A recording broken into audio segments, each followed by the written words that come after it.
3 years ago, we built a feature that made us famous. Users loved it. Investors loved it. Growth charts looked like a rocket launch. And then, we killed it. On purpose. This is the story of why we destroyed the very thing that made us successful. And why doing that saved our company. It started as a side feature, something we built in a weekend to solve one small problem. Within a month, it wasn't a side feature anymore. It was the reason people signed up. Word spread. Sign-ups tripled. Then tripled again. We had found what every startup dreams of. A feature people couldn't stop using. We chased the number. Every meeting became about growth. Every decision was filtered through one question. Will this make the metric go up? We stopped asking whether the feature was good for people. We only asked whether it was good for the chart. That's the trap. Growth feels like progress. But it isn't the same thing as building something that lasts. At first, the cracks were invisible. But support tickets started piling up. Users were using the feature exactly as designed, and it was quietly making the product worse for everyone else. It was a shortcut that felt like a win. But it was eating the thing we actually cared about: trust. We finally sat down and looked at long-term numbers, not just the ones that made the board deck look good. And what we found was uncomfortable. Users who relied heavily on this feature stuck around for weeks, then vanished. It wasn't building loyalty.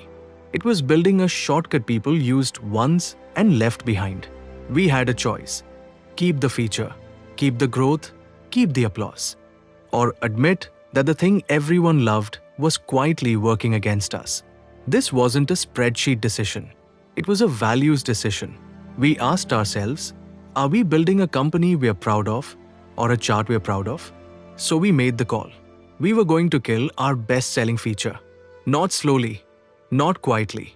We announced it, and almost immediately, the backlash started. Users were furious.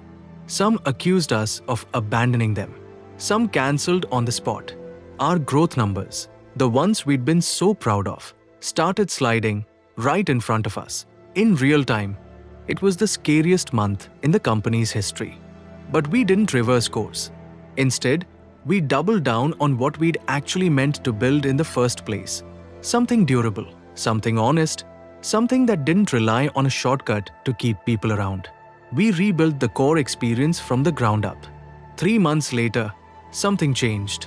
Retention, real, long-term retention, started climbing.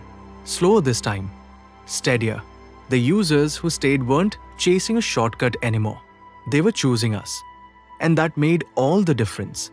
Fast growth feels like proof that you're right. But sometimes it's just proof that you found a shortcut. And shortcuts don't build the thing you actually meant to build. The best-selling feature we killed wasn't a mistake to regret.